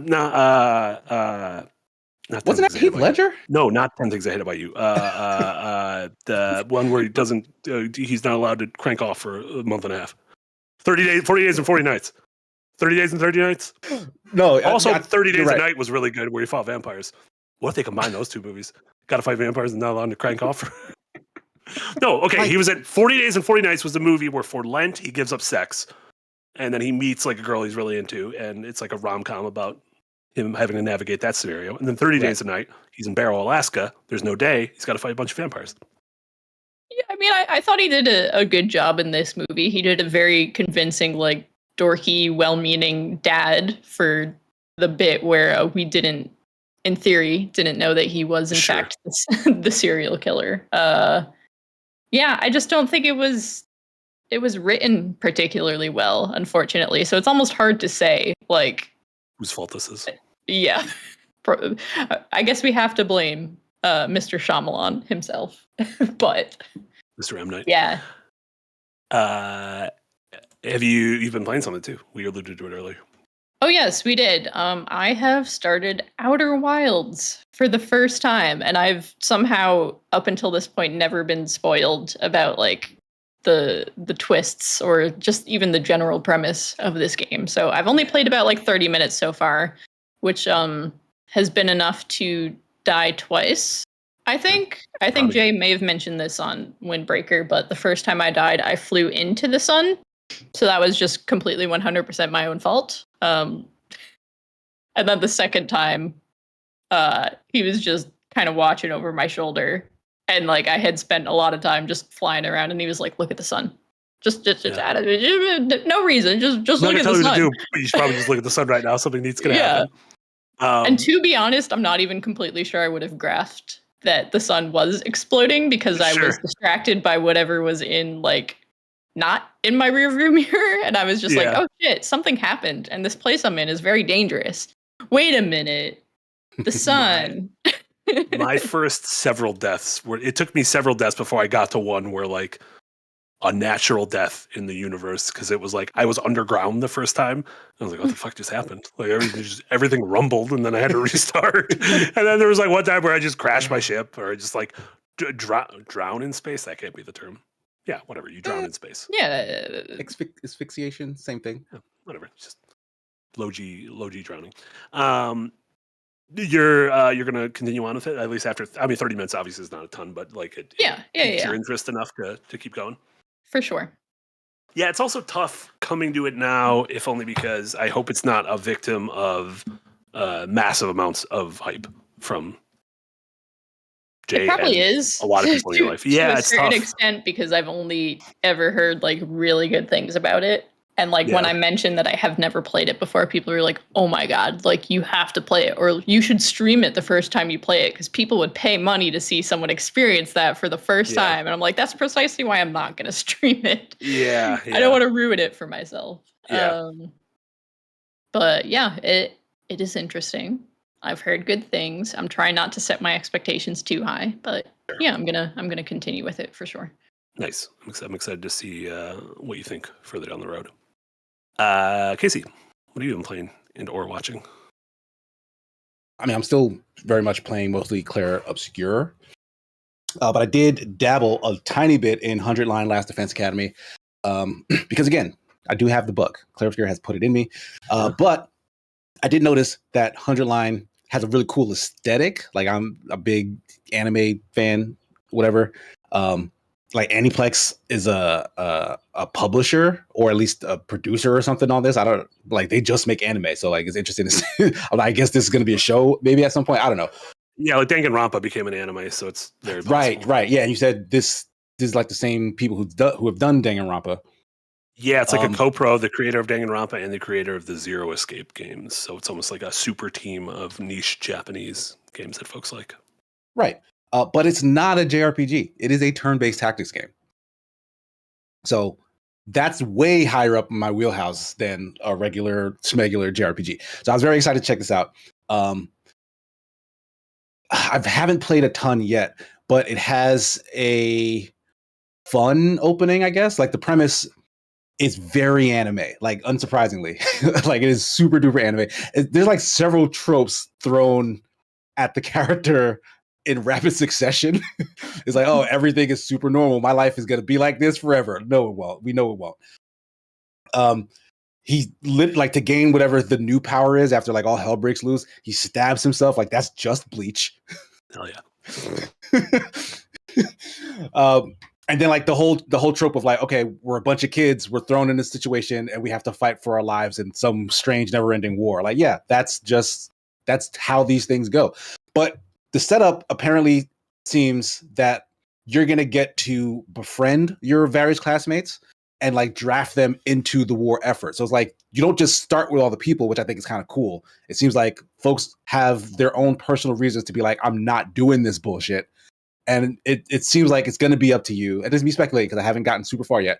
But it's going to be up to you, maintain those relationships, maybe doing stuff like side missions, whatever, to then add them and motivate them to join the actual fight, which I think is fun because like that character building stuff is a big part of what makes turn-based tactics stuff so important, because you build those characters up and you form relationships with those characters. And I don't know if this has permadeath in it or not, but that always adds like a lot more salt to the meal, in my opinion, when like, okay, this is a character that you have built a relationship up, even if like, especially when you like name them yourself and like stuff like XCOM, you build like a backstory for them, customize them, and then they just died and never come back. Yeah. I know was one of the big selling points of the game is that it has almost like Nier. It has 100 endings. Yeah, it seems like there's tons of branching paths. Get them throughout the game, and almost like getting the endings is a part. It's not like you finish the game and then you have to start over. It's very much like I believe you can get them on a single save file. So it's very much like there's going to end up being webs of like, oh, you did this thing, and so you went down this path. But if you want, you can like choose to go back to this node and see what happens if you let so and so die instead of whoever. Yeah. So it seems like a fun time. It is very text one. heavy, which again, that is how these things go. So it's something I'm just gonna have to come to terms with. Yeah, a lot of text. But yeah. What else has been on your docket? I finished Pantheon. There was only one episode left when I last mentioned it last week, and I to be honest, I thought I'd be done talking about Pantheon because it's like I really like the show. It's great, and there's only one episode left. Not too much else to really think on it. The last episode of Pantheon is some of the most batshit storytelling I think I've experienced. Not in a bad way, mind you, but like they very confidently take the premise, because I love the premise. Like it's so future forward looking. Like it's taking something that could you could possibly get to this sort of high level tech in some far future of our society, right? And they just take it to such a normal sense of how society will react to this technological breakthrough of uploading the human mind to, the internet. But then the last episode takes that concept and just goes all the way to the end of what, like, when we were talking about, like, oh, there's not going to be a season 2. No, there will never be a season 2 because they told you the fullest extent of where this goes that they possibly could. And like the finale episode does that all? Yes, like, yes. Yeah. Like they stretch. Whew, and it's so brain breaking to the point where it's like when it first starts, it's like, okay, they kind of jumped the shark. They fucked this up. But then they kind of come back around and you go, oh, wait, no, this actually tracks. This makes a lot of sense. This is very, very like out of the box thinking, but also exactly what they've been telling you from the very beginning. Like it makes perfect sense the way they actually do wrap everything up, despite how bonkers they get in that final episode. It is really good. Like I've been highly recommending just like animated stuff as I've been watching throughout the years because a lot of it is really good. This might be my favorite thing. Like I really like Common Side Effects, but Pantheon might be my favorite animated thing I've watched this year. Hell yeah. It's so good. On the opposite spectrum. Two seasons of 6 or 2 seasons of 8. Yes, 2 seasons of I think 10 episodes each. Gotcha. Rad. Yeah, I need to check this out. I need to move it to the top of my list. Yeah, it's really freaking good. On the opposite end of that, I started watching Moonrise, which is a Netflix original anime. I think this had like a very famous name attached to it, and like it got some headlines because that guy whose name I'm forgetting, they're tied to some other very big anime. Like maybe Attack on Titan? No, something. But I watched the pilot of this. This was the one by Wit Studio. Yeah, the Attack on Titan studio. Yeah, the original studio. Yes. Yeah. And it is beautiful. It's got some dope action and stuff in it. It's a very weak story. Like it's kind of like frustratingly weak in that like you're in the middle of watching a bunch of Gundam, right? It's beef between Earth and the colony Moon, or just the colonies of space in general. This is that, but the Moon. The Moon people don't like Earth. I'm 4 or 5 episodes in, they have not once dived into why.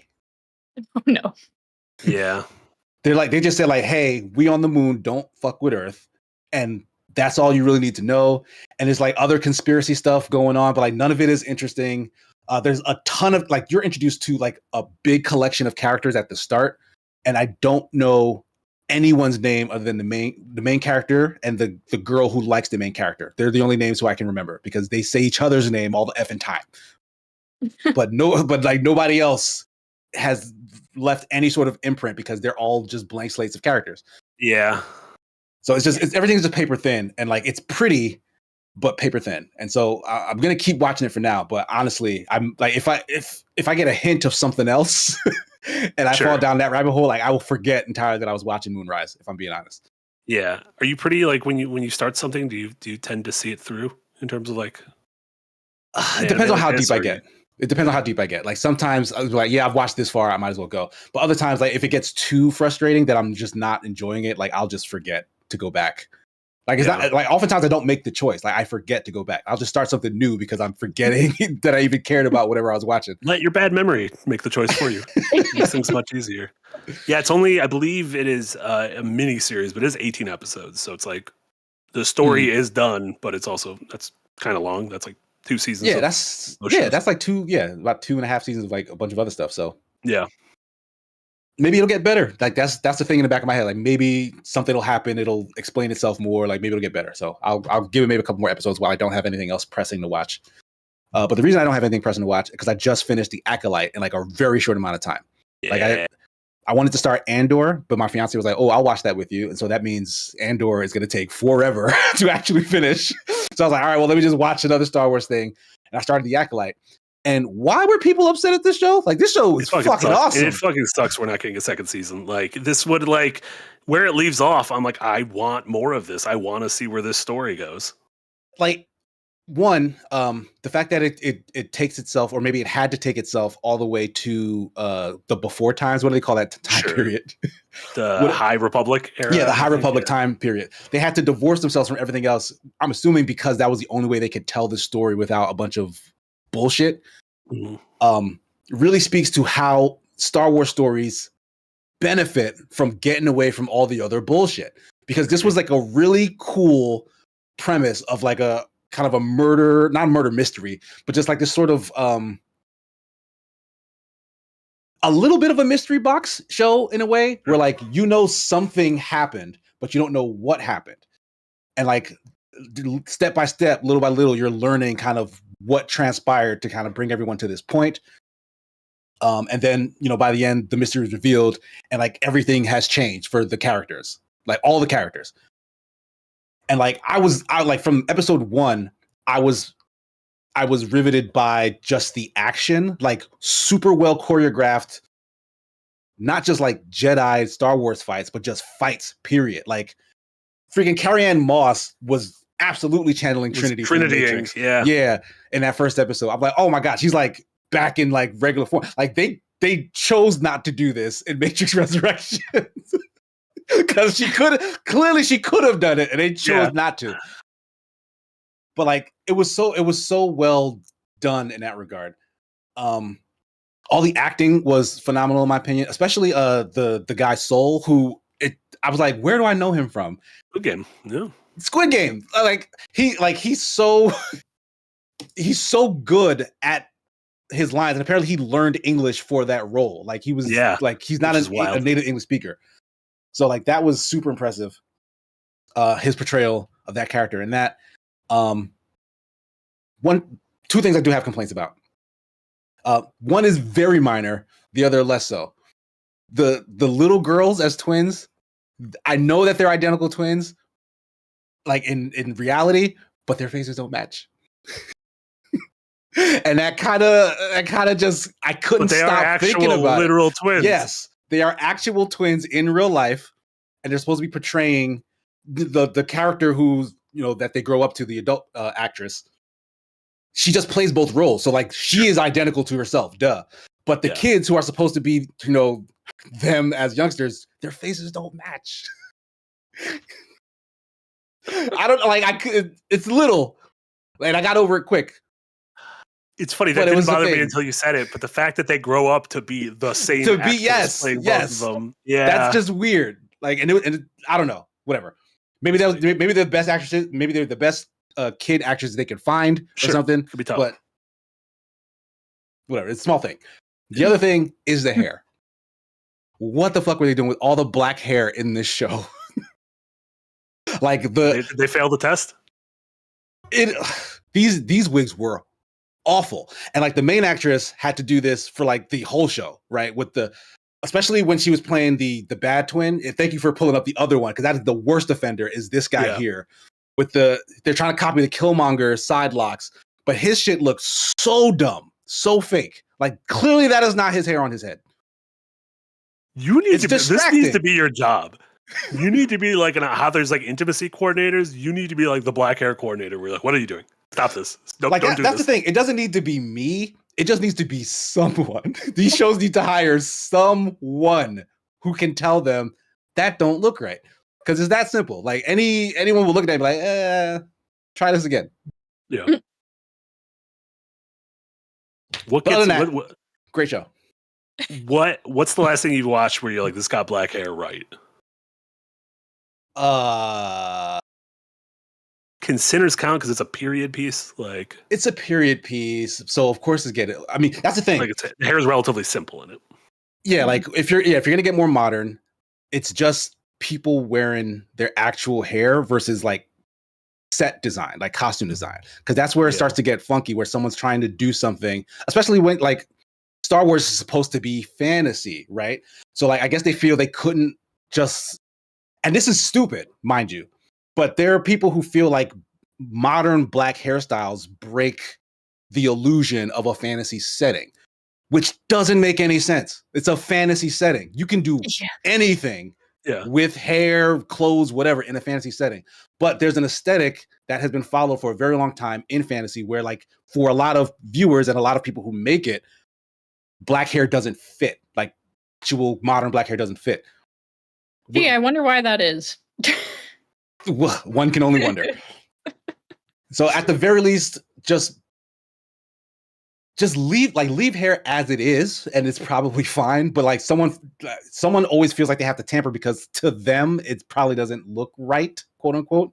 And that's when you get these weird instances of, you know, the acolyte character's hair being what that was. Yeah. I do like when you were saying that. Eric brought up his counterpoint, Mace Windu, just bald as hell. I mean, that's how to get around some of this sometimes in games and media. They're like, hey, the fashion world, why do you think so many of these black female fashion models are bald or have short hair? Yeah. Because they don't have designers or hairdressers back there who can do black hair. Yeah. Because they don't hire them. Yeah. And then you don't want to look like this dude. Please no. Like he was so distracted. Like I couldn't pay attention to most of what his character had to say or was doing because his hair was just taking me out of it. I'm like, what the fuck is this? I can't handle this hair. That's funny. Awesome. Anything else? No, I think that's it for me. Oh yeah. My only thing is I played a little bit of Doom. Dark Ages. I've not played a lot. I played about 90 minutes of it over the weekend, and then I haven't had a chance to touch it since. I'm excited to play more this weekend. So with the caveat that I've only played the first 3 missions, I so far am pretty pleased with their mechanical shift. I think one thing that's been really interesting with the modern id trilogy of Doom games is each one feels extremely different from the next. That's true. Doom 2016 very much hinged on empowering you to be very aggressive. Those glory kills, getting in there, like do not back off, move towards the enemy in a way that almost felt like Bloodborne, that like really encourages you to be aggressive. I think that's interesting in a combat, in a kind of combat suite in the game. Mm-hmm. Then Doom Eternal made you much more mobile. You were zip-zooping through the air. It kind of brought a form of platforming to combat, and really a heavy emphasis on recycling, like cycling through your weapons and the various different gadgets you have that can get you more ammo for those. This one pulls it back a ton. You are way less vertically mobile. You're still very fast, but you are ostensibly a tank. And I've seen some people describe your move kit in this game as it feels like the 4 main stances from Devil May Cry 3 that you have. And I kind of see that because you have your guns, you have a shield that you can throw like Captain America, you have the shield that you can use to parry, which again, this is parrying has overtaken our lives. I don't know. This is the second shield? This is the second. No, it's the same shield, but you can like parry the shield, or you can like Captain America it. But if you Captain America it, you can't parry it. Amateur. And then it's slowly introducing your move kit, but or your weapon kit with the handful I've gotten. You start with like a simple shotgun, but then you get like the bone grinder, which people are saying the bone grinder is dumb. Jess, what do you think about this gun? It's a machine gun, but your ammo is you put a skull in it, and it grinds up the skull, and then you're just shooting little pieces of the skull. Yeah, that's dumb. Fucking what? You of all people? That is sick as hell. Why am I the one who thinks that's cool? Jess wants the skull intact. Don't grind it up. Yeah, that's decor that you're ruining. The skull of your enemies. I think it's so cool. I think it's one of the coolest things ever. I don't know. I'm a little ambivalent towards It just the seems skull highly grindy. impractical to me, but you know what? If it works, it works, I guess. Doom guy's making his own kind of music. I've heard from firsthand sources that the game gets bogged down in annoying bullshit lore as you press on. I have not gotten to a point where it's gotten bogged down in annoying bullshit lore, also because I'm very early in the game. So I'm a little worried because I personally do not care about the story of Doom. I think Doom should be about ripping and tearing and just put me in a setting and let me kill things, coach. Doom has a story? Apparently. Were there similar complaints in Eternal about like them getting a little more lore invested? Because it was 2016 where folks were like, "Oh, I love that they don't seem to care about the story. Like it's more about the experience and like this sort of like John Wick-esque aura around why things are happening is less important than like the things that are happening." Yeah, but then like they're starting to like get more interested, and I guess John Wick kind of follows that path as well. Yeah, where it gets more and more story as 3 and 4. Yeah. Which is a bit of a bummer because I do not care about the story. I just want to do all the things we're seeing in this clip. And so far I'm enjoying those things, but we will see. I'll have more to say on that. Also, we'll have a lot more because Jay's making a video about it. Yahtzee's making a video about it. And tomorrow at 11 a.m. Central, an earlier starting time, the DevHeads crew going to be doing a special episode where they play this game. Ooh. For 2 hours. Amazing. It's going to be kind of like a podcast, but they're going to be playing the video game. Imagine that. What a time to be alive. A video game stream in this economy? Yeah, weird. Impossible. Before we settle up and talk about the rest of our stuff, last couple super chats. Denmark, thank you so much for a $2 donor. The clothes stuff isn't cosmetic; it's comedic. You can dress up. You can dress up your Clear Obscure folks to look very dumb, which I'm a fan of. I found like the gestural brush hairstyle for Marielle. Yeah, they look dumb as hell. RI, thank you so much for a $2 dono. Do we want Gracie Adams in JJ's next Star Wars? Did you know JJ Abrams has a daughter who's a pop star now? Nope. I found out she was on SNL. I thought she was very good. And I was like, I'm going to look at who's this Gracie Adams? And it was like, who's this Gracie Abrams? Daughter of JJ Abrams. I'm like, all right, what's going on? I can't get mad at Nepo babies. There's so many Nepo babies who are so good. Thunderbolts, 2/5 of the Thunderbolts are Nepo babies, and they're great. Yeah, as long as they're good, I'm fine. I just don't like it when they're there and they suck. That's true. Honestly, that's kind of how I feel about most entertainers.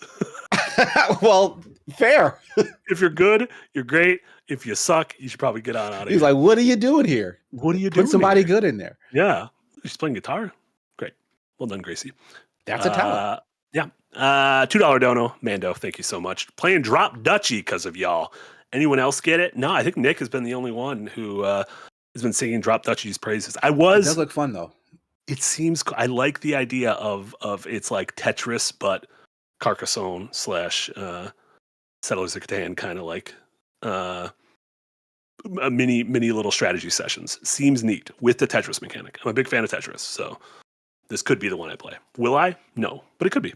I mean, this is just on PC though, right? Like if this was on like a phone, this would be this would be kind of dope. Yeah. Imagine having that. They should put this on a phone on your home screen next to Persona 5: The Phantom X. How good would that be? Are you gonna play that on your phone? I don't know. I think I'm gonna play on Steam Deck because it's on PC and phone, and I think I'll play on Steam Deck. But I got a backbone. Backbone the device, not like a bone in my back. I do have a bone in my back. Yeah, we know you don't have one of those because you can't stop. When it comes to standing for putting my money towards a good place, don't got one of those. Jess, what do you have going on? What should folks check out in your neck of the woods? Ooh, that's a good question that I haven't thought about the answer to. You made a whole cool video last week. Oh yeah, I did do that. If you haven't already, check out the first episode of Storycraft. It's pretty cool, pretty fun, if I do say so myself. Jesse Galena did a great job editing it. And yeah, there will be more to come. I've got the next 2 episodes in progress. And yeah, other than that, just the regular streams and stuff. Hell yeah.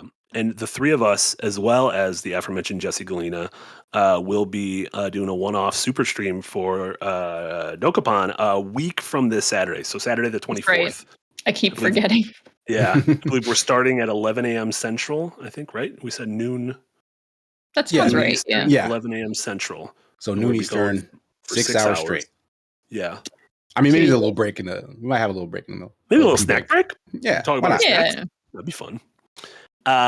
Casey, what do you got going on? Nothing tomorrow. No wedding streams. Because the fiance will be flying back in from a work thing. But check out Marty's video because I edited Yeah. that. His Hell video yeah. essay on Clair Obscure and JRPGs in general. Because it's great. And see if you can spot the games that Casey doesn't agree are JRPGs. Spoilers, it's Three Houses and 100 Line. there were others too that I saw in there. Uh-oh. But we don't need to nitpick. Saturday, new episode of Adventures Nigh. I've not seen it yet, but I know that some shit goes down. Like it's a big one. I can't wait to actually watch it myself, the finished one, because I did some animations in it as well. So check that out. I starred in it as well. Like I didn't just do animations. So I don't know. Check it out for both those reasons. I don't know. I think that's all I have right now. Will I be doing Super Smash Sunday this Sunday? No, I have to work this Sunday. Crap. Because there's another season reveal for Rainbow Six Siege. Something big is coming soon. Is it a Dead by Daylight? Siege is coming to Dead by Daylight? I feel like they'd fuck up. Though that tactical squad No, should kill Dead by everyone. Daylight has Siege stuff in it already. They've already done this. What? Yeah, one of our newer operators, Tuberal, I believe, is a skin in Dead by Daylight. Oh, yeah, that sounds familiar. I didn't know who that person was. He's a Siege op. He's the guy who killed Osama bin Laden. Yeah, there he goes. Oh, Yeah, that's it for me. What do you got, Marty? Hell yeah. No, just like I mentioned, yeah, tune in tomorrow, an hour earlier than usual, 11 a.m. Central. DevHeads crew will be playing Doom. So check that out. And yeah, Adventures Night and just all our regular stuff. Yeah, we do so many streams, so many nice little videos, and we appreciate all of you. Everyone watching live on YouTube, listening on your podcast service of choice, all the members of the Green Gang, and especially all those folks who support us on Patreon. We really appreciate it. It helps us continue to make the weird shit that we enjoy and that hopefully you enjoy as well. So deeply, deeply appreciate that. So for Jess, Casey, and Eric, this was Marty. This was Firelink episode number 67. Thank you all so much once again. Have a wonderful rest of your Thursdays. We'll see you all next time. Bye, everyone. Bye. Bye.